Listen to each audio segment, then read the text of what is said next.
Members of the committee, I'm sure that some of the other colleagues will come on in. We have some preliminary matters to deal with before we hear House Bill 270 today. So if you would, let's begin this meeting with a word of prayer. And I'm going to ask you if you would bow your heads with me. Lord, we thank you for the ability to gather here today as a committee of this House of Representatives. Lord, we thank you for all the blessings that we do have, even in this time of crisis in our country with this terrible virus. Lord, we ask for your healing hand on all those who are suffering, and particularly the caregivers. Lord, we do thank you for all the blessings that we have, and we ask for your wisdom to be in this room now for this committee as we attempt to do what's best for the people of this great state. Amen. I want to welcome you to the first meeting of the Special Committee on Election Integrity for the Georgia House of Representatives. Um, Before we get started, we do have a few one housekeeping measure anyway. As you know, committees adopt rules that they intend to use for the session. The rules that you have proposed in front of you are the same rules that I have used for years in the House Judiciary Committee. So anybody who's ever been down there and wanted to see the rules, those are the same ones. They're fairly standard. But the chair will at this time entertain any questions about the rules. And I see number 15, which is Ms. Smith, Representative Smith, Chairman Smith. I'm premature, Mr. Chairman. At the proper time, I'd like to make a motion. We'll go ahead and get a motion out there and then we'll debate it and see if we want to make any changes. The chair will accept your motion. Thank you. I move do pass for the 21-22 Special Committee on Election Integrity Rules. Is there a second? I second. There's a second. Are there questions? Mr. Smyre, Chairman Dean Smyre, you are number 8, Dean. You're number 5. No, look at your paper. Yeah, you paper. Look at that laminated paper. That's the. There we go. Go ahead, Dean. Mr. Chairman, I've gone through the rules and looked at them, and I was hoping you would consider the number on the quorum and ask that you would increase that from 5 members to 6 members, increasing the number of members that were required to establish a quorum for the committee. Well, these are the same rules that, like I said, we use in the Judiciary Committee, but Chairman Smyre, I don't mind if that's what you'd like for us to do. If you want to make that in the form of a motion. I move that the committee on, a select committee on election and integrity rules be adopted, and the motion be amended that it would, instead of reading 5 members, it would read 6 members. The chair will second the motion of Chairman Smyre. Is there any objection to the amendment? Hearing none, it is in. Now, on the final passage of the rules as amended by Chairman Smyre, all those in favor indicate by saying aye. Aye. Any opposed? Those will be our rules for this coming 2-year session. All righty. Ladies and gentlemen, you have in front of you House Bill 270. We will be working off of LC number 280106S. I'm going to say that again, LC 280106S. This substitute was sent out to everybody on our list. There are copies here. Each member should have a copy. Does anyone not have LC 280106S? Members of the committee, let me explain to you the origin of this bill, and then we have a few people signed up to testify, and of course we'll take questions from the committee members. The Association of County Commissioners, as you know, is a statewide organization made up of all the 159 counties in the state. As you also are very aware, it is the counties in our state that do most of the heavy lifting on the elections process, which we use. I sometimes say that our elections process is a little bit like a 3-legged stool. One leg of the stool is Secretary of State's office. The other leg of the stool is the State Board of Elections, who has oversight over elections. But of course, the largest segment of that is the 159 counties, who either through a probate judge or a Board of Elections runs elections in the state of Georgia. So I take very seriously recommendations from the Association of County Commissioners, because they work with, have to fund, deal with on a regular basis those Board of Election and probate judges. So what you have in front of you is a recommendation from their policy council specially set up, made up of a bipartisan group, specially set up and listening to their Board of Elections directors on something that would help us increase and better the process that we use in the state of Georgia for our elections. And here's simply what it does. Right now in Georgia, when you want to apply for an absentee ballot, you can literally put an application to the Board of Elections for the absentee ballot the Friday before the Tuesday election. Now, anybody that thinks that through knows that if you wait till Friday, particularly if you drop it in the mail or even if you email it, Monday morning is going to roll around, and that's when the Board of Elections opens back up, and that's when they're going to be able to process that.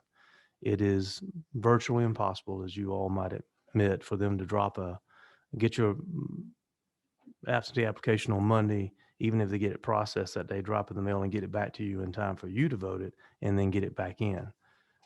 So two things are going on here. Number one, in my opinion, you are almost setting up someone to fail if we let them know they can wait till the Friday before the election to send in an application for an absentee ballot.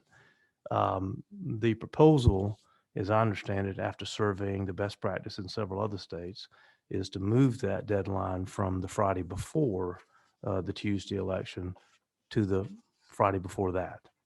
And that is really the summary of what the language in the bill does. The reason it was a committee substitute is that we want to clarify that's strictly what it does. It does not affect your ability to come in and early vote like we all are familiar with that last week before the Tuesday election, whether it be a primary or a general election. That is basically what the bill does. And my intentions are now to answer any questions I could for you. And then, of course, as I mentioned, we have some witnesses that are signed up. Is there any questions right now from committee members as to what the LC number I read earlier of House Bill 270 in front of you does? Is that Ms. Alexander? Representative Alexander. Thank you, Mr. Chairman. So in essence, there's 3 weeks for early voting, Yes, ma'am. as opposed now you're cutting it down to 2 weeks. No, ma'am, not at all. This bill does not change early voting. You will still be able to early vote 3 weeks. There's early voting where you actually vote in person is what we commonly refer to it as. And then there is absentee ballot by mail. Correct. What this does, and only what this does, is right now, under our law, you can, although your chances of success, I would say, are slim, you can actually send in an absentee ballot application to the county officials the Friday before the Tuesday primary or election. This moves it back to one Friday before that. So it has time to get in, has time to get processed. And here's something I didn't mention that I think is also very important, but your question spurs my thought process. I think we want our elections directors and their staff that last week of early voting to not only be able to focus on the rush that comes with that last week of early voting, but also begin to process the absentee ballots that are now pouring in and get ready for the big day Tuesday on election day. This is one less thing, reasonable thing that the Association of County Commissioners has brought to us to take off their plate to make that whole process function better so they can focus on that in that last week.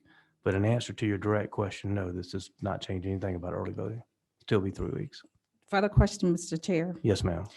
But if there's 3 weeks for early voting and you're cutting it down instead of the 3 weeks that we currently have, you're cutting it down to the 1 week where, yeah, we do still have absentee ballot and there's 3 weeks for advanced voting. However, you're stopping the registrar's office from going forward with that last Friday. So why the 10 days? I guess that's what I'm trying to understand. Instead of that, why not do 5 days? Why 10 days? So Just a question. Sure, no. And now you're to the meat of the issue.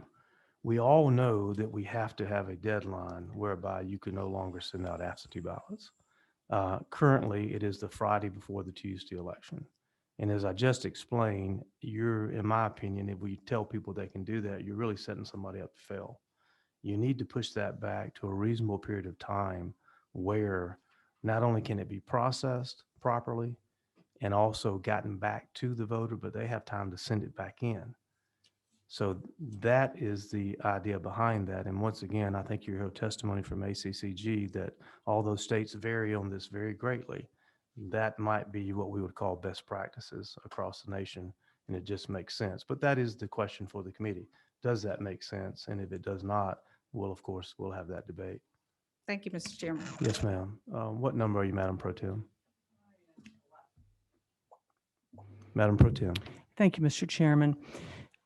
In calculating what the time period is in current law that a prospective voter can request an absentee ballot, what is that time frame currently? I understand on the far end, it's the Friday before.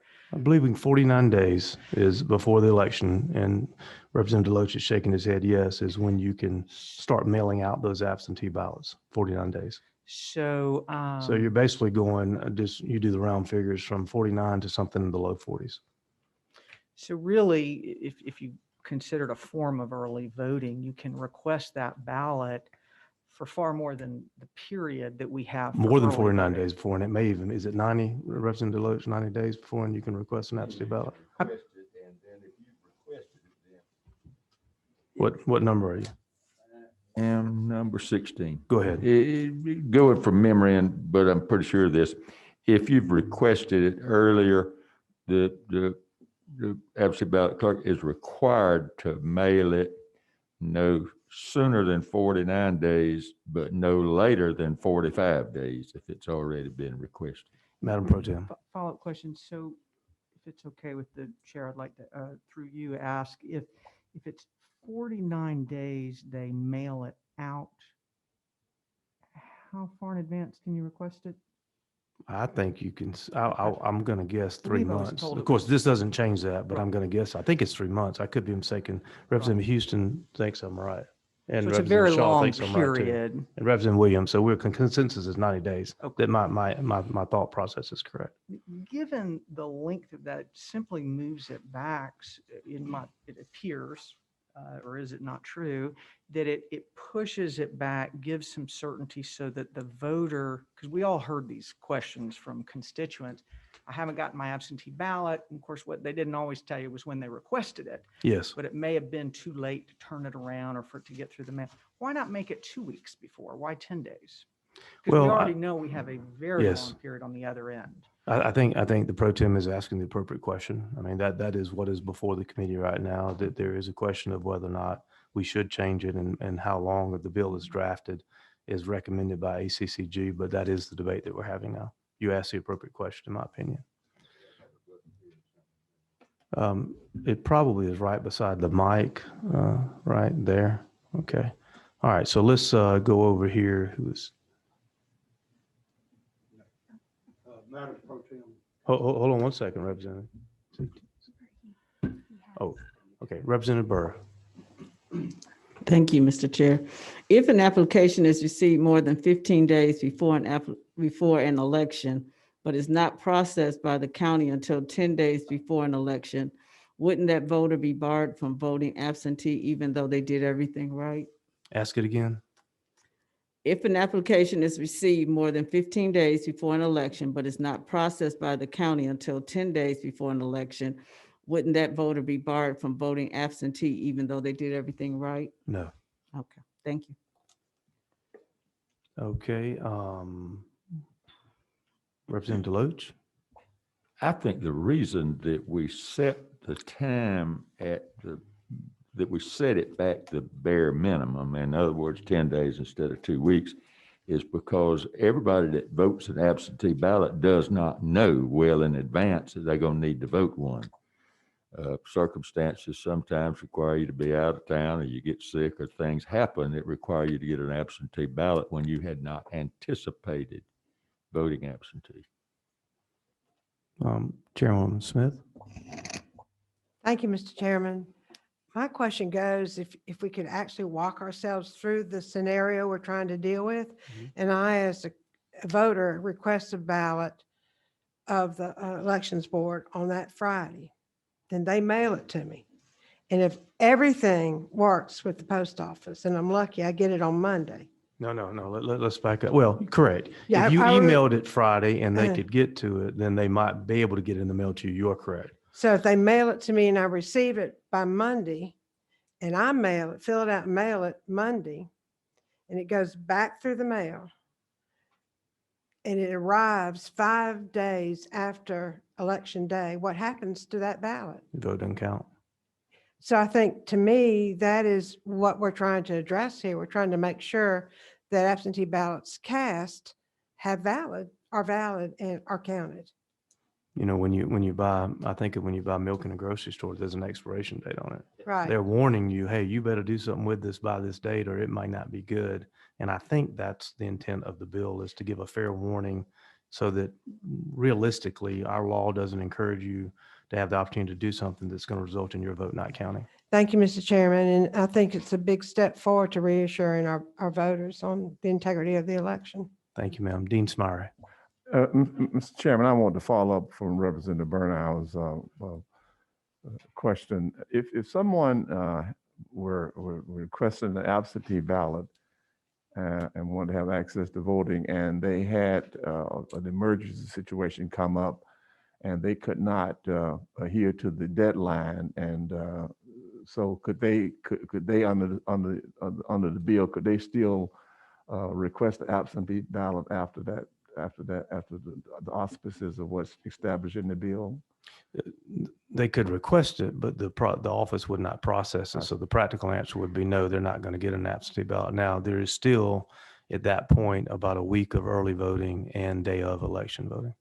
So the opportunity is not completely lost, but there is a deadline here. Just like there's a deadline now, we're just moving the deadline back to what would be a reasonable way, a reasonable time period for success, best success of the voter, in my opinion. And follow up, Mr. Yes, Chairman, on the HB 270, then that deadline and that you would have to do it would be how many days from the Friday prior to the election? Okay, well, right now it's the Friday before the election. We're Friday. moving it back one Friday. One Friday. Okay. Yes, sir. Okay.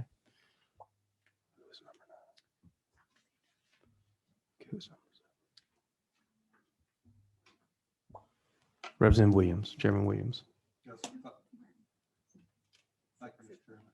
Number 6. All right, thank you, Mr. Chairman. On line 20, to answer one of the representative's questions, it said the Board of Registrars or the election officials within 3 days after the receipt of such ballot will be mailed out. So, you know, what she was saying was they would apply for it 15 days and then in 10 days they would send it, but they've got to send it within 3 days. So that speeds it on up that the local board of elections has to get the absentee ballot sent on out. Hope Rep- that clarifies that some. Thank you. Thank you. Chairman Martin. Thank you, Mr. Chairman. And I was headed to an inquiry that Representative Williams just talked. I guess I read line 20 a little different.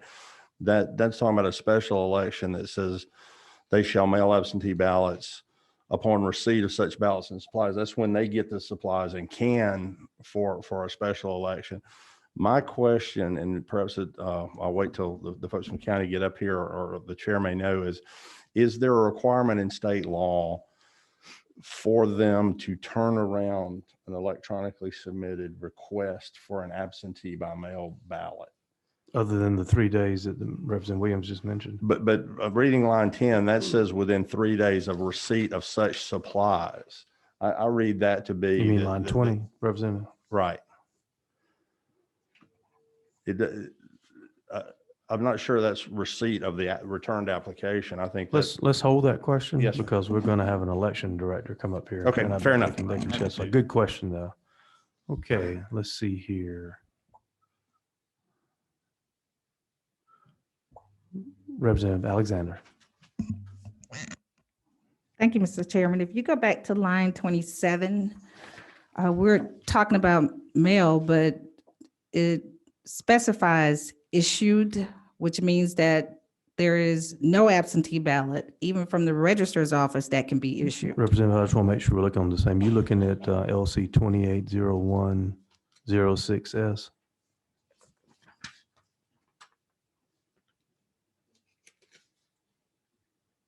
Because issued is on line 28 on mine. I just want to make sure we're working off the same Okay, page. yeah, line Okay. 28. Yes, ma'am. Go ahead.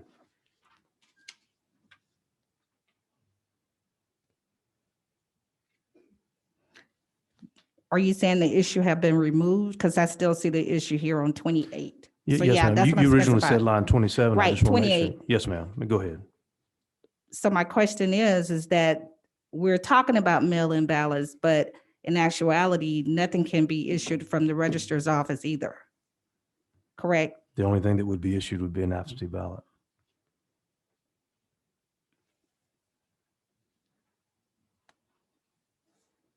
But this is saying it cannot be issued. This is setting a deadline. Yes, ma'am. Thank you. Chairwoman Rich, did you have a 21?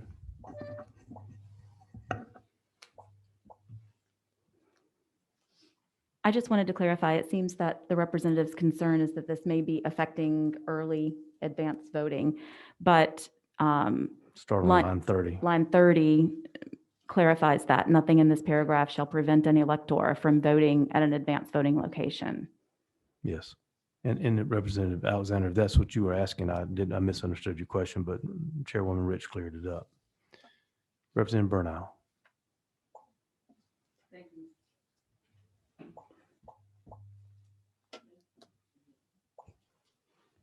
Thank you, Mr. Chairman. My question is that by reducing this option of when they can request an absentee ballot, then we're going back to the possibility of increasing lines, because if they can't request the absentee ballot, that means that on the last week of advanced voting, we'll probably have longer lines. Any other members of the committee? Before we hear from, Madam Pro Tem, what's your number?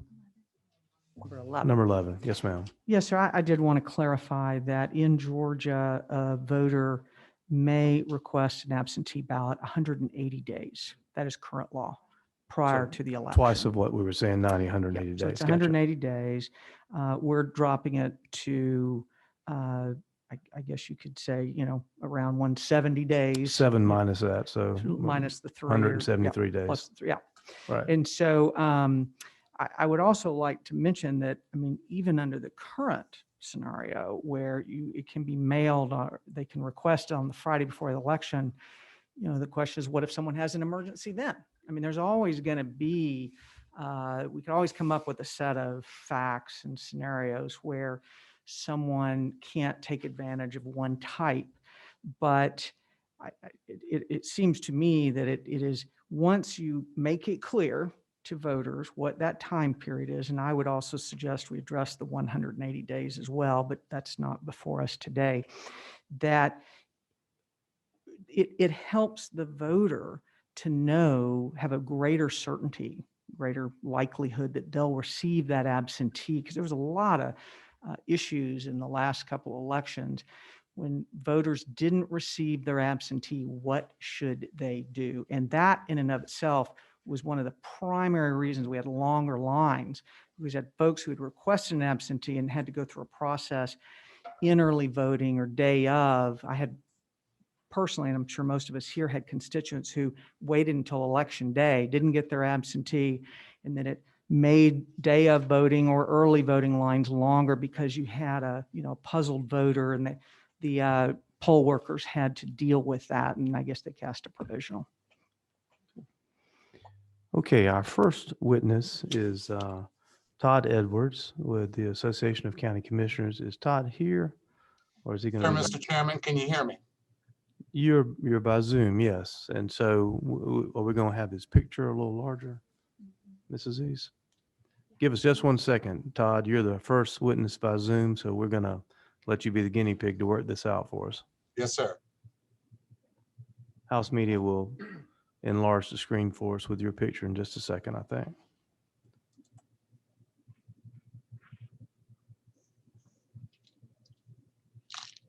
There you are. Hey, look, that's a great thing you're drinking out of there. It had a big G on the side of it. You're already starting off on the right foot. Thank you, Mr. Chairman. Ladies and Please gentlemen. introduce yourself. We're happy to hear from you. Yes, sir. Mr. Introduce yourself. We're happy to hear from you. You can hear me okay, right? Yes, we can hear you. Mr. Chairman, thank you, members of the committee. My name is Todd Edwards. I'm the Deputy Legislative Director for the Association County Commissioners of Georgia. I think Chairman Fleming has done a great job explaining the bill, a little bit of background on how we've come to address this and other issues. Following the 2020 primary and the various challenges that were encountered by counties, ACCG, we began meeting with our election directors in counties across the state to see how we can better improve the process. We formed an internal subcommittee here at ACCG to study it. And now we have at least for this year, a study committee and subcommittee on our policy council. That's the board at ACCG, which also ultimately makes our policy decisions. We had 9 election priorities recommendations coming out of the study committee. This is one of them, HB 270, and we want to thank Chairman Fleming for introducing it. It was alluded to before, but as you're likely aware, one of the largest challenges, well, by far the largest challenge counties faced during these past 2 elections was the unprecedented increase in absentee ballots. And this is primarily due to the COVID pandemic and also people wanting to social distance.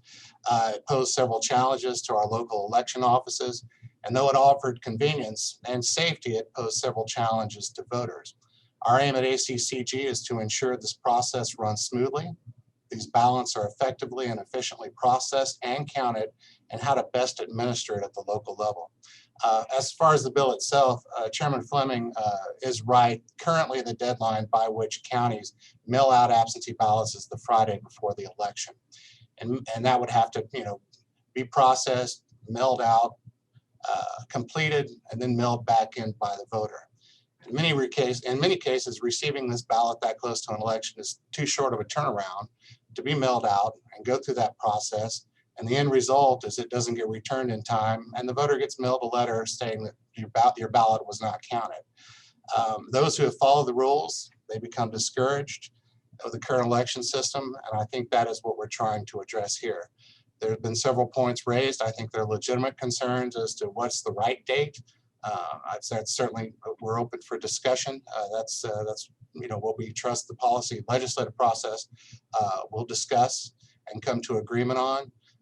As far as emergency situations, there still remains in place and unchanged the earlier advanced voting process in Georgia. And even if you wanted to, look at this bill and account for emergencies, that's certainly something we would like to discuss with you. I think you've described the bill adequately. I know we have our election superintendent from Houston County that'll speak shortly. And if you have technical questions, I think she's more than happy to answer them. So thank you for that, Mr. Chairman.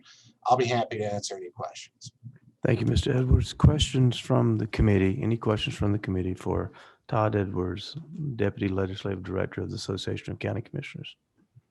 You did such a good job, Todd. There are none, but if you'll stay there, we might come back to you later if need be. Yes, sir. Thank you. Thank you very much. Appreciate y'all's work on these issues for us. Next, we have Deborah Presswood, Election Superintendent of Houston County. Chairman Shaw, do you know where Houston County is? I have general idea. Okay, all right. Well, we want to make sure someone does. That's his county. And he has a very good elections director, and he and I've talked a lot about their hard work there. So she's going to be absolutely. Ms. Presswood is with us via Zoom also. Correct, Mrs. East? And there we are. Ms. Presswood, can you hear us? I can, thank you. We sure do appreciate you joining us today. We were just, your representative, Shaw Blackman, was bragging on you. Talk about what a good job you do. Well, I appreciate that, Mr. Shaw. Tell us, go ahead and introduce yourself. We've called your name, but you introduced us. Tell us how long you've been with Houston County and obviously your position there. My name is Deborah Presswood. I am the registration election supervisor here at Houston County.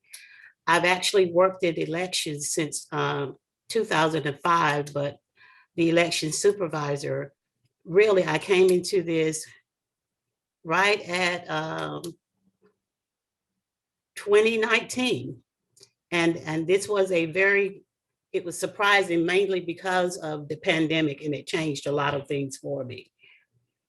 But mainly what's in front of us now is this bill and the amount of time that a voter actually has to request a ballot. It is correct that a voter can request a ballot up until 180 days before an election. That's your average voter, but with your military and your overseas voters, you actually have an entire election cycle, which is about a year before an election, and it stays, those ballots, those requests are held, and we can actually continue to just use that same request. Now, currently, a voter can request a ballot up until the Friday before the election, which in our opinion, it sets the voter up for failure of not getting the ballot back in on time. So literally on that Friday before the election, we are constantly checking the mail, our fax, and our email up until the close of business, which is Friday. So even if we get that request at 4:59, we will get that ballot in the mail before we leave here. But the chances of that ballot getting back to us by election day is pretty much slim to none. And then we're tasked with, if the ballot gets back to us and it's after the deadline of us checking it in, then we have to reject the ballot. What we're trying to do is not to even get to the point where we have to reject the ballot.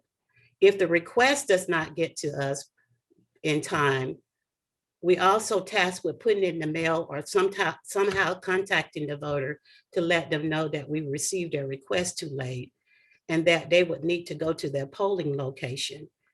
But if the voter chooses not to put a phone number on it, on the request, or an email address, even if we send them a letter in the mail, chances are they're not going to even get the letter to know which polling location to attend or to cast their vote. So these are the things that we're trying to eliminate. Thank you, Ms. Presswood. We appreciate it. If you could hold on a second, some of the committee members may have a question for you, but we appreciate your testimony here today and the job you do in Houseman County. Chairman Martin, you had a question for Ms. Presswood? Yes, ma'am. Thank you for joining us. This is a friendly question, I believe, based on the way you run your shop down there, ma'am. I appreciate the fact you said if you get something in by email at 4:49 or 4:59, that your office is going to get that ballot back out to the voter for them to do their best to participate in the election. My question is there, and it's my lack of knowledge around it, Mr. Chairman, and I hope you may know, is there anything in state law or in the rules by the State Election Board that requires your turnaround of that ballot? So if we move this back 10 days prior to when you would be mailing them, I understand your office, if you get something in that afternoon, you're going to get it out, and I applaud you for that. Is there anything that you're required to do to let the voter know that you got it on Thursday and it's coming back out on Friday? Do you have a requirement to send that ballot if you have a big box? If I may, Chairman Martin, I think I heard a couple of questions, but I think I know where you're heading there. And Yes, sir. you tell me if I Please. got this right. Ms. Presswood, I think his question is, once you receive the request, how long do you have to get it back out under state law?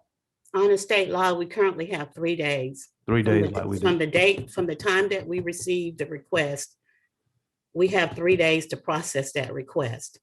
But if we receive that request on that last day, it is our practice that we will get that ballot in the mail. But if a request come in at 4:59, you're already dead in the water because the post office is closed.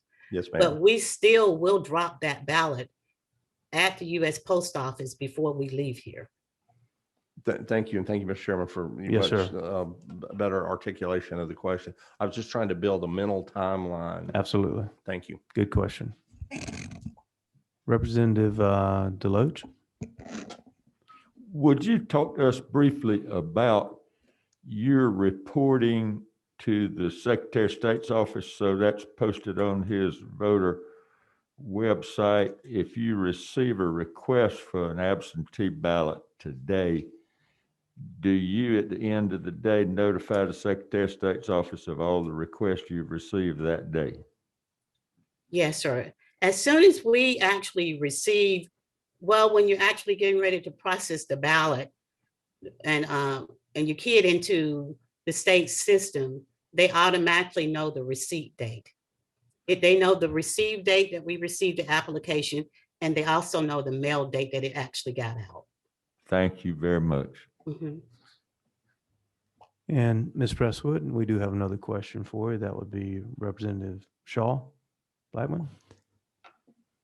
Thank you, Mr. Chairman. Ms. Presswood, I would be remiss if I didn't at least jump in here and say we've had the occasion to meet multiple times, and I thank you for opening your office. And I know you and your team put the voters first and the voters of Houston County, and thank you again for that. I guess my question, and it may be less for Ms. Presswood, maybe more for the chairman or Mr. Edwards, but what the number here and this bill 270 is intended to provide greater level of certainty for the voter. Is that fair to say? It is. Thank you very much. Thank you, Mr. Chairman. Ms. Presswood, we don't have any further questions for you at the moment, but would you be able to hang around in case we did? Yes, sir. We need smart people like you who do this every day to help us, and we appreciate you being here. I appreciate being called smart. Thank you. Good enough. All right. Next, we have Mr. Trey Grayson, who is also with us via Zoom. Mr. Grayson, can you hear me? I can hear you, Mr. Chairman. All right. There you are. Mr. Grayson, it's good to have you here today. Please introduce yourself to our committee, and we would love to hear your thoughts on this bill and also about your organization. Thank you. Thank you, Mr. Chairman, members of the committee. It's great to be with you virtually via Zoom. My name is Trey Grayson. I'm the former two-term Secretary of State of the Commonwealth of Kentucky. During that time, I was the president of the National Association of Secretary of States and the chair of the Republican Association of Secretaries of States. Since leaving office, I continue to work on election issues with a lot of different groups in a volunteer and consulting capacity. And today I stand before you as the chair of the Secure Elections Project Advisory Committee. We at the Secure Elections Project work with states all across the country in helping to modernize and improve their elections. In the last year in particular, we helped states try to figure out how do you conduct an election in a pandemic, offering best practice advice, connecting them to resources and experts so that they could do just that. This bill before you today, I think, is a good positive change for a number of reasons. One, we saw that a lot of voters voted by mail, maybe for the first time, even if they were eligible to do so because of the pandemic. And in doing that around the country, we realized some of our rules involving mail-in voting were outdated, didn't reflect modern America. One of the realities of modern America is that the Postal Service isn't what it used to be. It doesn't process as much mail. It takes longer to deliver because of some of that consolidation that efficiencies require. And that's just the way it is. But unfortunately, our laws haven't adapted.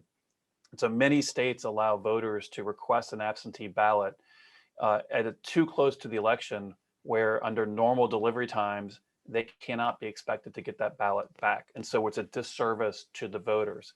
And so the irony is telling voters you have to request that ballot a little bit earlier, such as this law requires, is actually a pro-voter reform, because it's actually empowering voters to make sure that they have time to get that request in. The administrators at the local level, at the counties, have the ability to process it, get it back to the voter by mail, and then the voter can ultimately mail it back.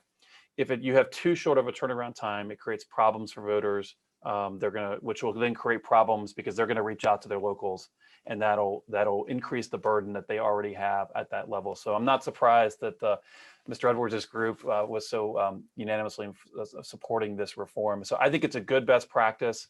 It'll make Georgia elections better. And fortunately, because you do have the other methods of voting, as you mentioned earlier, Mr. Chairman, for somebody who just misses it out on it, they'll have other options, and you do allow it to be requested very early in advance. So this is a good fix, and I would encourage the recommendation of the committee to support this. Mr. Grayson, we certainly do appreciate you joining us today. Let's see if there's any questions from any of the committee members.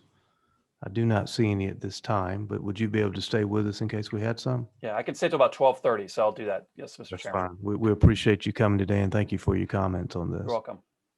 Okay, next we have Hillary Lee, who will also be joining us by Zoom. Miss Lee, can you hear me? Yes, thank you. Miss Can Lee, you- please introduce yourself to our committee and we'd be happy to hear from you. Great, thank you. Can you hear me and see me fine? Yes, ma'am, we can. Thank you. Thank you. Good morning, everyone, members of the committee. Thank you for the opportunity to speak with you. My name is Hillary Lee, and I'm a staff attorney with Asian Americans Advancing Justice Atlanta. I will say first that I have not seen the most recent version of the bill, so I don't know exactly how the language has changed besides what the representatives have mentioned. But HB 270, as I saw it before this meeting, was concerning to our organization for a few reasons. Miss Lee, hold on a second. We did send that out to everybody on our list. I don't know if you were on there, but let me read to you the pertinent change so you can operate. Sure. Here's what the operative sentence now says. And the purpose of this was to clarify that although we would be moving the deadline to mail that absentee ballot out from the Friday before the election to the previous Friday before that, we wanted to make it clear that this would in no way affect the last week of early voting and people's ability to do that. So let me read to you that pertinent change.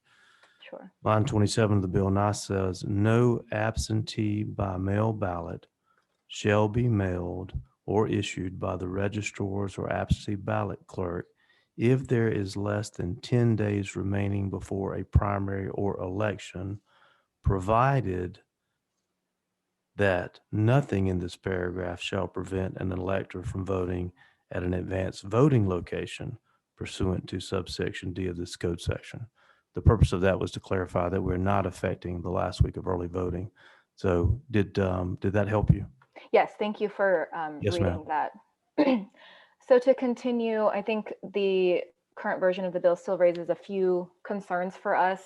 First, the prohibition on mailing of absentee ballots within 10 days of an election creates an arbitrary cutoff date for voters that is, with this language, out of their control and eliminates any option to vote by mail for many voters. In recent elections, as Representatives Bernal and Smyer were discussing, we have talked to many voters through our work in the field who requested their absentee ballots weeks or even months before an election and were still not issued ballots until closer to the election. And this is despite the 3-day requirement in the law that has been pointed out. So we know and we completely understand that counties are facing backlogs and delays in processing absentee ballot applications in practicality and mailing out those ballots, but voters should not be punished for that. The other thing is that email and fax are also making it easier for absentee ballot applications to be received by counties quickly. And absentee ballot drop boxes also now make it easier for voters, some voters at least, to submit their ballots soon after receiving them. And that reduces the need to rely on the mail for both pieces of the process. Therefore, we think that counties should be permitted to continue to issue absentee ballots up until closer to the election, as long as voters are requesting them. And voters should continue to be given the option, at least, to vote with these ballots or go in person based on what they have in front of them. And additionally, as we discussed, the bill language will no longer prevent counties from having advanced in-person voting within the 10 days, which is great. I just want to quickly emphasize that it's so important to stay away from language like that, both in this bill and in future bills. Thank you for your time. Thank you, Ms. Lee. We appreciate you being here today. Any questions? Let me ask one question, then we'll go to Madam Pro Tem. Mrs. Lee, you mentioned that word that we attorneys quite often use in certain situations, arbitrary. And you said that the time frame we have chosen this bill was arbitrary. What's not arbitrary? I think the idea of it being arbitrary in this situation is more that the deadline is imposed based on what the Board of Elections is doing and what the county is doing. And so it's arbitrary for voters. Voters aren't given a deadline to submit their absentee ballot request. Instead, they have to rely on the counties to be processing it within a certain window before the election. And like I mentioned, that's important because voters are submitting their applications much earlier than that 10 days in some cases, and then they aren't getting processed for whatever reason, which is totally understandable, like I mentioned, but we don't think that the voters should be held accountable for that issue that the counties are facing for various reasons. And my question was, what date is not arbitrary? Well, I think actually a potential suggestion would be, instead of focusing it on when the county can issue ballots, maybe thinking about setting a deadline for voters to submit their requests.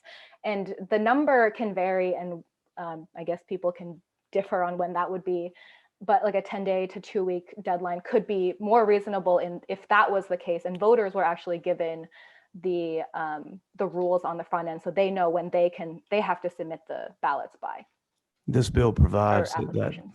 this bill provides that you have to submit that by Friday, 2 Fridays before the election. Why is that not a deadline for the voters? Well, based on how I'm reading the bill, it's not saying that voters have to submit by that deadline. It's saying that after that deadline, the counties cannot issue the ballots, and that's different because, like I'm saying, what if a voter submits like a couple weeks before, but the ballot isn't issued, and then 10 days deadline passes, and then the counties are not allowed to anymore under law? That's the kind of situation we're thinking about. And I think that would revert back to the 3-day processing Mhm. requirement that we have in our law. Right. Other questions, Madam Pro Tem? What number are you? Madam Pro Tem. Thank you, Ms. Lee. I had a question regarding something you mentioned earlier in your testimony, that many voters in the last election had requested their absentee ballots way in advance of the election and still didn't receive them. That seems to support this bill, to actually set a deadline earlier so that the odds of that failure of a voter receiving their absentee and then being puzzled as to what to do, that this bill would help address that. Thank you. And I appreciate that comment.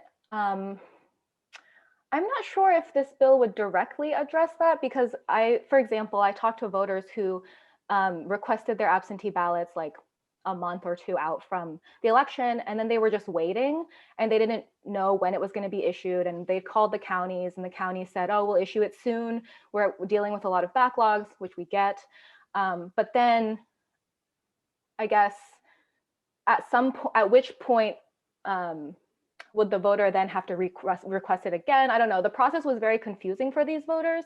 And so like I mentioned, potentially making it just clearer that this is like a deadline to request, maybe that would be better for voters. But right now it seems like it's unclear whether the voter can still request it early or late, but then the county is just barred after that 10 days. So I feel like it's a little unclear for how the voter is supposed to address the issue for themselves. Thank you. Mr. Chairman, Ms. Lee, thank you. I want to go back to your question. I think you bring up an interesting point. If we have an issue with requests getting to counties and counties not abiding by state law and getting those ballots out in 3 days, then that is absolutely something, Mr. Chairman, I suggest we address on a different day.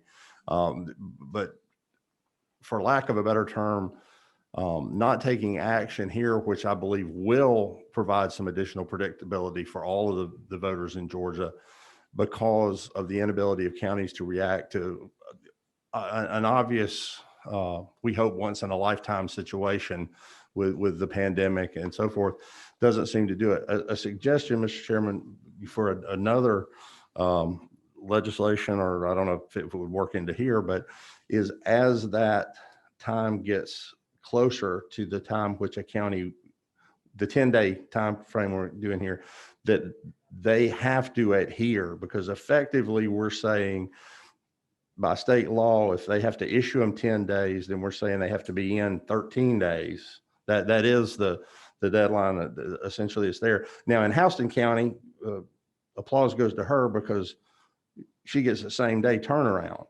But I would wonder if we can't monitor at the Secretary of State's office when those requests are logged in to be filled. And we need to support legislatively and otherwise that counties do their job and get it out and not fail to act on this bill because the counties aren't abiding by the law in another place. Understood. And I believe that would take care of Ms. Lee's question and provide some specifics to all of our voters and give them a better opportunity to participate in the elective process. Understood. Okay, we have another question. Representative Burnow? Thank you, Mr. Chairman. And to respond to what our guest was talking about, perhaps if we change some of the language, like in line 33, that might say the register or absentee ballot clerk shall mail an absentee by mail ballot to any eligible voter who requests an absentee by mail ballot 10 or more days before an election. If you want to write that up, I'll look at it Okay. and hand it to me. Thank you. I will. Thank you. Representative Loach?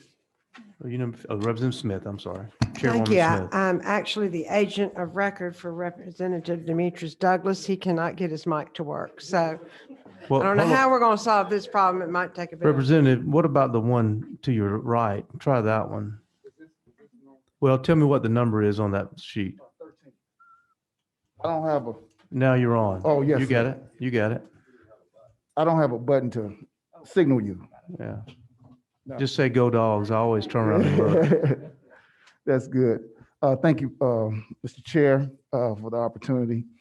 I just wanted to comment on the chairman's, I just want to respond to what he just said about moving this legislation on and we can address it in something else.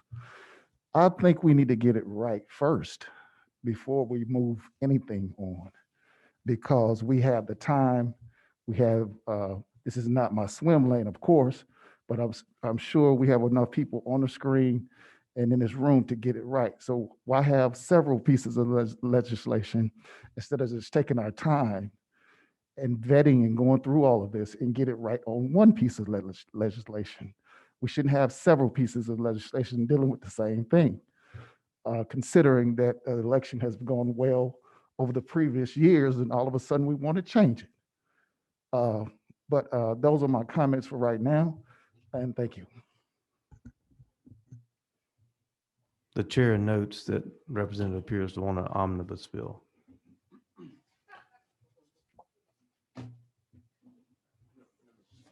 That's Number me. 6, That's me. Representative Williams. Yes, thank you, Mr. Chairman. I think a lot of the confusion that happened this last election was a lot of us got absentee ballot application requests from third parties. I know I got myself probably about 6 different pieces of mail encouraging me by the different political parties and third parties to apply for an absentee ballot.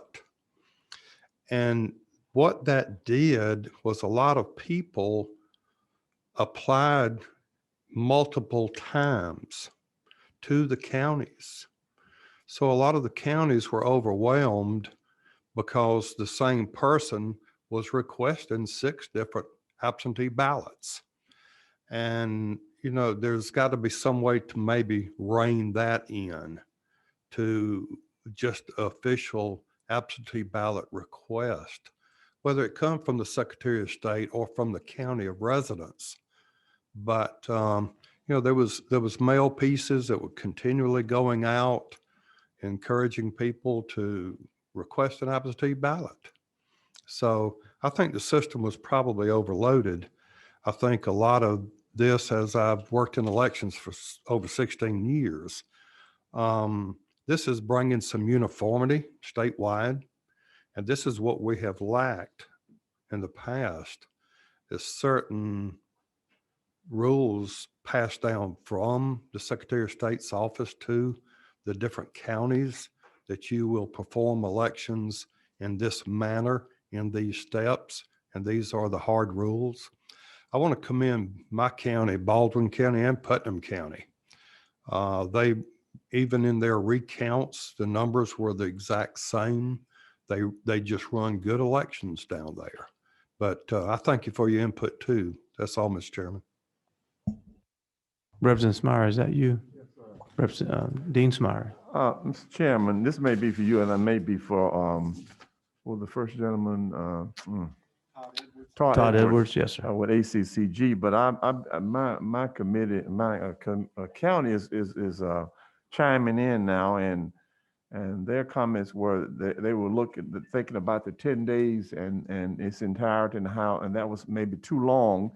And then they were saying that Friday may be difficult to ensure the receipt of the absentee ballot, but at the same time, the deadline of 10 days before, how would the 10-day rule apply to the absentee ballot if it need to be reissued, or that the voter has not received an absentee ballot? So if they were within the 10-day rule and that the registrar's office has not received it, and they need to be reissued, then would that be applicable to, what kind of safety net they're asking me would that voter have? They're saying that if you establish a 10-day rule and it needs to be reissued and it's not within the 10-day rule, then how would the voter ascertain being an eligible voter? Yes, sir. I think I think what you have is we already have that current situation in Georgia law. There is a deadline in Georgia law. It is the Friday before the Tuesday. And the point of the legislation is that deadline is unworkable because you are encouraging, arguably, someone to send in an application where very likely it may not be processed. And Georgia law already recognizes the ability and of difficulty of processing that because we give them, the boards of elections, 3 days to do it. So all we are doing is taking a deadline that already exists and moving it to a time, the Friday before, which is much more reasonable for all the reasons you have heard. So all the concerns that you currently raise and what would happen to the voter is not going to be able to vote unless they get there in time. Just like if you show up at the polls at 7:05 on Tuesday PM, you have waited 5 minutes too late. If you, under current Georgia law, don't get your request in time, you possibly have waited too late. Yes, sir. Follow up. Yes, sir. Absolutely. Mr. Chairman, I'd like to follow up too on the ACG representative. Mr. Edwards, did you understand Dean Smyer's question? Yes. Go ahead. Can y'all hear me okay? Yes, sir. Well, as you stated, Mr. Chairman, it's moving up the deadline now. There obviously are going to be concerns and not total agreement. I'll be honest with you. We have 159 counties on when to set that date. I think 10 would be a good day. I don't know that the Friday, moving it up a Friday. To say there's uniformity and consensus, that's never going to be the case with 159 counties. If it's up to the will of the General Assembly to put provisions in there to stipulate that if the ballot was somehow rejected or needed to be cured, we'd certainly be open to that discussion. If there's some sort of emergency, et cetera. But that's the best way. And again, lastly, the ability to still vote absentee in person or advance vote, as it's under state law, is still there. May I follow up, Mr. Chairman? Yes, sir. Absolutely. From an operational standpoint, did and I'm from a consolidated government where all the counties, including Muskogee, Columbus, were they all involved in the study as it relates to this particular, from an operational standpoint, when you say you established a committee and you saw the advice from all the counties in the state? Sure, not the particular subcommittee, but I can tell you that our policy positions went out to all ACCG membership. Okay. Every county got a vote and they passed. So yes, every county member of the Association of County Commissioners of Georgia did approve our policy positions. Again, this being one of 9 that were approved. And the last question is, from a statutory standpoint, how long has this been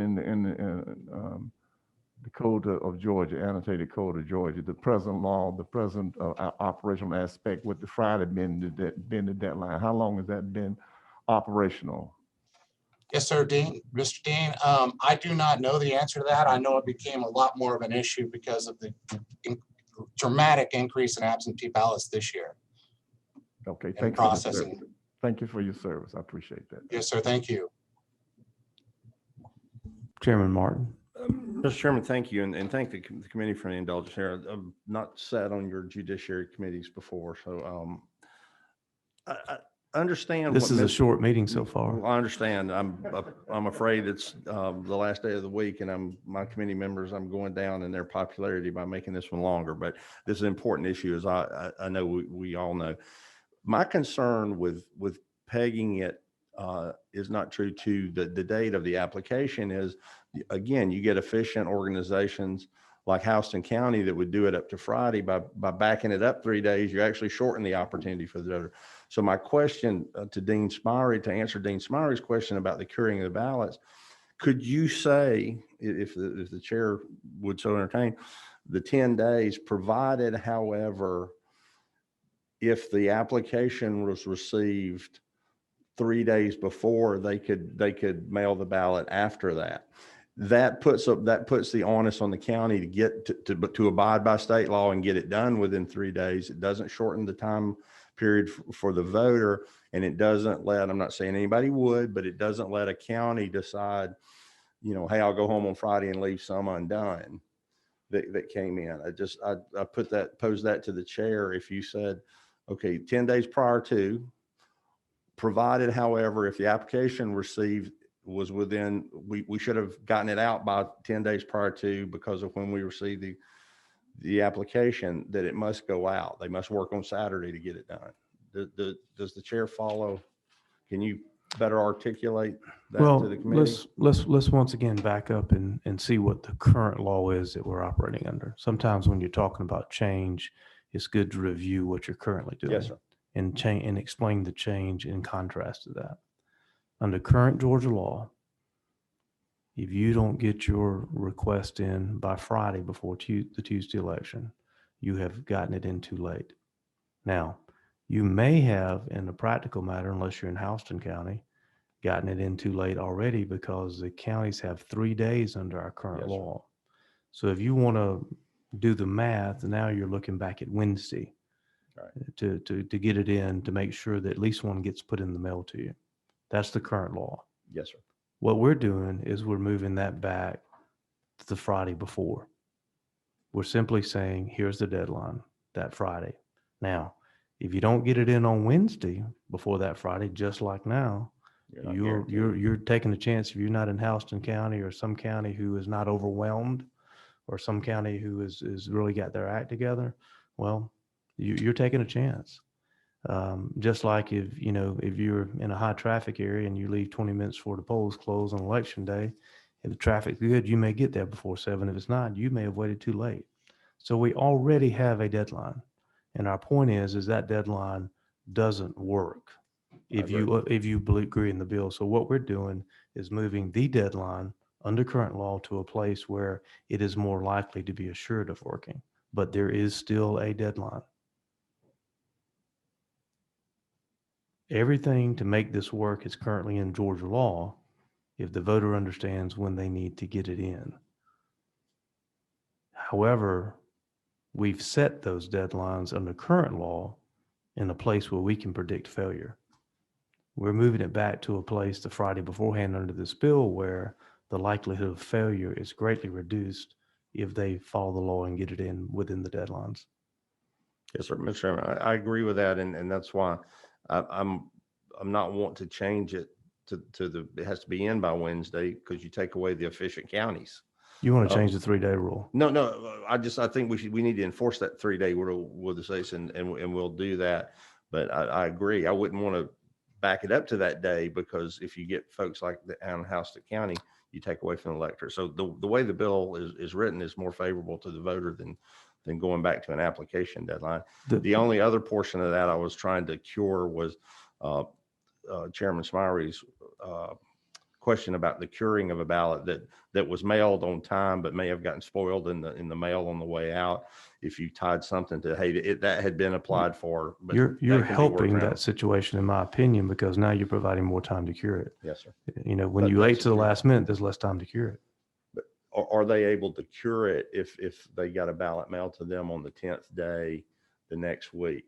And that what I think is Mr. Edwards was saying, they would work with that cure. We could work with that at a future The time. curing process is A different piece of is a code. different piece, and, Thank you. and you'd have to have time to get it done. This is going to actually provide you more time if you follow the deadlines. If you follow the current deadlines, you have less Have time to no cure time it. to cure it. Arguably, yes. Yes, sir. Okay. Representative Burnell? Thank you, Mr. Chairman. Are we gonna look at, I noticed with ACCG, they have some provisions or some questions they asked us, like, for example, an emergency situation where a voter is in the hospital and you could take them an absentee ballot. Are we gonna look at any of these bulleted items down here on their letter? About Let me grab their letter. Hold on a minute.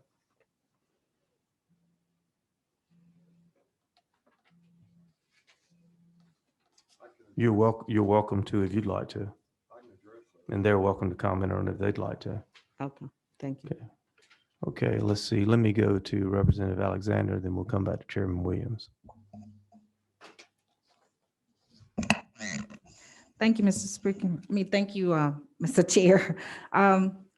It was similar to that question, but I wanted to hear from the election supervisor to see how she handles emergencies and how this will affect if we actually take this up. How will this affect an emergency that happens? Supposedly someone is in the hospital on election day. So I really want to hear how that will be handled and what that process will be. Who do you want to answer that, I Representative? believe Allen? it was the election supervisor from. Okay, I'll make a comment and then we'll let Ms. Presswood come up. It would be handled in the same way any emergency is handled now, because we're not changing that in this bill. Any voter that has an emergency has got to comply with the rules we have now. Any voter that has emergency under this bill has got to comply with the rules that we put in place. Let's see if Ms. Presswood, and then I'll come back to you, Chairman Williams. Ms. Presswood, are you still with us? She said, maybe she's not. All right, go ahead, Mr. Chairman Williams. Yes, the way that is handled now, Representative. Mr. Chair, I am still here. Okay, We'll go to Chairman Williams, and Ms. Presswood will come back to you. okay, thank you. Representative, the way that's handled now, if someone were to be admitted to the hospital, a member of their family can go to the Board of Elections, can be deputized and given that elector's ballot. They can carry that ballot to that person in the hospital. They can vote it, and then they bring it back and turn it back in at the Board of Elections. So if there's an emergency, so someone's incapacitated, even if they've been diagnosed with COVID and they're quarantined, they can pick up their ballot, take it to them, they can vote it, and then they can return it to the Board of Elections. Ms. Presswood, did you hear that explanation? Ms. Presswood, did you hear the explanation of Representative Williams? You're muted. Hold on, let's get you unmuted. Try now, Ms. Presswood. I did hear it, sir. And that is exactly what Houston County does in an emergency situation. And mainly in this pandemic, that is exactly what we did. Other than that, if we have enough staff to actually send them to the hospital in a normal situation, we would do that depending on the location of the hospital. Other than that, we advise them to send a family member, and we deputize that family member and actually put the ballot in their hand, and then they have to deliver it back to us. So I think Chairman Williams, the lady who's been identified as very smart by Chairman Blackman, has just said you're smart too. I think that's a summary of that. You got it right, and she confirmed it. So we have one other witness, and that is in person. Chris Bruce. Mr. Bruce, please unmute yourself. Can I? I would do that, Chairman. Thank you. Welcome. Good to have you, and welcome. And please introduce yourself, and we'll be happy to hear from you. Well, thank Thank you, Chairman and members of the committee. My name is Christopher Bruce. I am the political director for the ACLU of Georgia, an organization that is dedicated to protecting the civil rights and civil liberties of all Georgians throughout the state. And as we know, your right to vote is one of the most sacred civil liberties that we have. So I'm glad that we're having this discussion today because all the things that you have talked about, a lot of it was addressed in my testimony. So I'm going to cut that down for you, Chairman and members of the committee, and really get more to the meat within it. Starting off, of course, House Bill 270 would significantly limit absentee by mail voting throughout the state of Georgia by creating a ban on the issuance of mailing absentee ballots within 10 days prior to the election. And we urge this committee to not pass this piece of legislation as it is currently drafted. Going into other things, such as according to the National Conference of State Legislators, fewer than 10 states in our country force their voters to adhere to such an early voting deadline for absentee applications. Georgia would be following the minority of states and could potentially disenfranchise tens of thousands of voters if this bill is adopted the way it is. Voters who can credibly expect to receive an absentee ballot that is mailed within 10-day period prior to the election, such as voters whose ballots are mailed to another location within the county, should not be disallowed from having their absentee application requests fulfilled within that period. Furthermore, voters who find themselves in emergency situations like we had discussed before that would necessitate absentee voting, such as last-minute hospitalization or travel, should be allowed to request an absentee ballot in the days nearing the election. There are some individuals who do not have family members that could help them out during those time periods. Thinking about all Georgians here. So let's look at some of the data that we have pulled, such as in the 10 days before the general election in November and the runoff election in January, 34,313 Georgians not only requested their absentee ballots, but voted them successfully and made their voices heard during these elections. So Chairman Fleming, for example, you may be interested to know that the hundreds of voters in McDuffie and Columbia were included in the democratic process of electing representatives like you because they were issued ballots within this critical 10-day period. During this I same wish the rest of the state would have voted like McDuffie County and Columbia County. But you go right ahead. That's definitely a different subject for a different day, Chairman. Thank you. During this same period in Houston County, over 1,000 voters were issued absentee ballots and successfully returned them during the general runoff periods. And as Dean Smyrie in Muskogee County, over 1,000 voters were issued absentee ballots and cast their ballots during this time as well. So in summary, this bill again, those thousands of voters that were able to vote by absentee ballot within that 10-day period, we want their voices to be heard within that time. And we can always go ahead and look at the data and come up with certain topics of policies that we can put forth. But that's what I would urge this committee to do. Let's look at the data and have a discussion on that. And we can discuss deadlines or applications and everything else. And as always, we're happy to share this information with the committee. Thank you.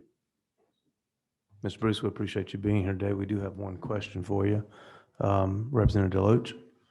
Thank you for your testimony. Certainly, you're not suggesting if we change this to 10 days that those 34,000 people would not vote. That's not what you're suggesting, is it?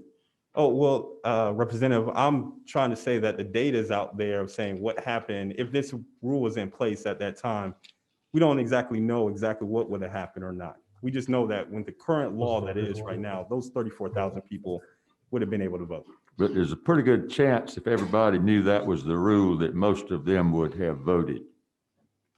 Oh, well, I don't know about that. Now, that is a great conversation too about how we can expand access to vote. So such as same-day voting registration and same-day voting. We can implement that and we know numbers will go up as well. Verify that stuff. Madam Pro Tem. Thank you, Mr. Chair, but the other representative made the point that I was planning to ask. Number 6, is that you, Chairman Shaw? Or not Chairman Blackwood, Chairman Williams? Thank you, Mr. Chairman. If anything, looking at this legislation, I want to echo as ACG has said. if anything, this legislation pretty much tells people, you got a deadline. We know we have to file our taxes by April the 15th. Everybody knows that. Now, let's teach them that they got to vote on time. They've got to understand there's a deadline. And what you said about the hospitals and some people not having people to go pick up their ballot for them, as the Ms. Presswood has stated, and Baldwin County did too. I actually went to nursing homes and to the hospital when someone would call our office and tell us, I'm in the hospital, I can't go vote. We pull their ballot and we take it to them and they vote it and we bring it back. If anything, this legislation, I think, sets limits of when you've got to vote, you've got to get that request in, or you show up on election day. I remember, because I started, Mr. Chairman, when you had to have an excuse and it had to be notarized that you were going to be out of your precinct on election day in order to get an absentee ballot. If anything, Georgia, under all the Secretary of States I've worked under, from Lewis Massey to Secretary Kemp, Governor Kemp, it became easier. And with that being said, at the proper time, I'd like to make a motion that we do pass HB 270. There is a motion that we do pass HB 270 by committee substitute, which you have in front of you. The LC number has been read. Is there a second? Second. There is a second. All right. Now for discussion amongst the committee. Is there anyone that would like to be recognized, Chairman? You may. Again, I appreciate you coming, and I'm a number by education. I'm a statistics numbers guy. You can make numbers say anything you want. Certainly, as they suggest, you wouldn't suggest, because the government extended the tax deadline to July 15th last year. July 15th, I believe it was, to file taxes. The fact that we're going back to April 15th this year means that all the people that filed between April 15th and July 15th last year won't file this year, would you? Well, Chairman, that's a good question. Would you? Well, I don't know. I would have to look at the data for that. And I'm not trying to be argumentative, but I know I've delayed the committee. But what you just posed is because the dates moved, the people that fell in those dates wouldn't comply any longer. And I'm going to suggest to you that the vast amount of Americans that filed last July 15th will file by April 15th, because that's the law and they know it's coming. I want to get to this and ask you the question. We've heard testimony by a lady that's very good at her job down in Houston County that says if we mail you your ballot on Friday, 3 days before the election, the odds are slim and none, and Slim's not playing much this time, that you're going to get that back. And when you can't vote at that time, you can't undo that. You can't unring that bell if you mailed your ballot in and it got it there Wednesday. And you said voting is important. So is it not true, sir, that to put people on notice and make sure their vote counts, to let them know that get that in, and you'll get it 10 days before time, and you have time to get your vote in, whether you put it in a drop box or mail it back in, so you're assured to count? Isn't that important to you? Absolutely. And that's why I'm saying that data is what's going to be very important. So we can look at 159 counties and see what is the critical period where it will make the most amount of Georgians be able to vote. And if there is data out there that was discussed in this committee of saying, this is the time period we have the highest amount of voters or the lowest amount of voters, or this is the critical period or date within it. And if that is 10 days, we can discuss the data, but I haven't heard that discussion yet. But is it not true that we do know that if we let them mail the ballots on the Friday before the election on Tuesday, more likely than not, that ballot is not going to get back on time? Didn't we not hear testimony of that today? I did hear testimony Okay. from the elections from Houston County. Thank you. Yes. All right, this is our posture. The bill is before the committee. There is a motion to pass. It has been seconded. This is time for committee discussion on that motion. Chairman Smyrie. Yes, thank you for being here today. My apologies. I let him go out of order, and normally I would say goodbye, but thank you for being here. We appreciate it. Yes, sir. My apologies. You are excused. Chairman Smyrie, did you have a? Oh, before we vote on the motion, because I'm looking at Vice Chairman Powell and you, and both of y'all are, I think, two of our most experienced chairmen in the House. And I was just thinking about the motion, and I was trying to reflect back to Representative Douglas' earlier point in the committee, that his comments that he had reference to these issues. And I was thinking procedurally, when we think about, I think we've got, would you correct, Mr. Chairman, how many bills we have? Because you and I have had discussion, how many bills we possibly have in the committee? Good question, Mr. Dean Smyrie. Ms. Aziz, you gave me that sheet the other day, and the speaker put about 12 more in here today. Any idea what we're up to now? She's going to tell us right now, Mr. Chairman Smyrie. I call him Chairman Smyrie. Sometimes I say Dean, but when I first got elected in 2002, he was chairman of the Rules Committee, and then he was chairman of the Democratic Caucus. And for me, he's just been chairman longer than he's been anything else. So when I say that, I use it Yeah, I used to interchangeably. drive the car. Now I'm just looking for a windshield wiper. I mean, including the days. So I think we're somewhere in the 20 range is my guess. And I think, I can't speak for Representative Douglas, but I think he was talking about, I mean, if we do every bill and go through it like we're going through this one, because we just got through an election, and this is something, and we're not gonna have another election in 2022. And I think that more thought and more that we drill, I think the finish line we get to is gonna be a better document, I'm thinking. So I was just throwing that out for consumption purposes. And because this is something, I mean, I'm just hearing from my county people today on the bill. And if we had just a little bit more time, and I'm not gonna say that's gonna change my mind, but the more dialogue, the more we talk, the more we discuss, I think the better the product. This is a fundamental issue, voting. And it's dear to everybody and to the state of Georgia to have a fair elections. And I notice there are different sides to this and different opinions, and I respect everybody's opinion. And so I was just giving that for food for thought as we go about our business as a special committee on election integrity. And I have immense respect for you and for Vice Chairman Powell. And so I was just throwing that out as we go forward and looking at all of these that we'd be able to have the kind of dialogue we had today, Mr. Chairman. And it's been very fruitful for me because I've got a lot to learn about all these elections as much as anyone else. So I just want to throw that out as food for thought as we go forward. Thank you, Dean Smyrie. Is that Representative Burno? Thank you, Mr. Chairman. I just have a question for our lead counsel. Can we pass this out and it hasn't had a second read yet? It has been second read. It has? Yes, ma'am. Okay, thank you. That's all I need to know. And also I had this change. So if we So pass. hold on one second. I want to make sure I understand your question.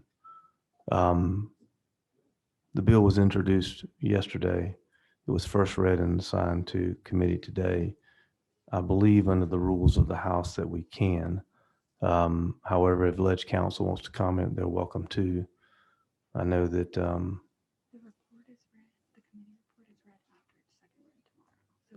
the committee, the aide is saying, yes, we can. Okay, thank you.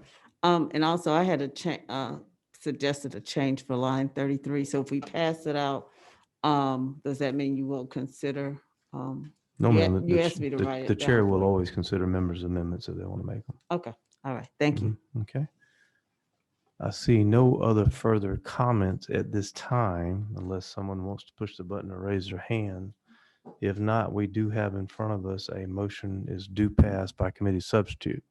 Is there any further comments from? Hearing none, all those in favor, please indicate by saying aye. All those opposed? The bill carries. We will stand adjourned.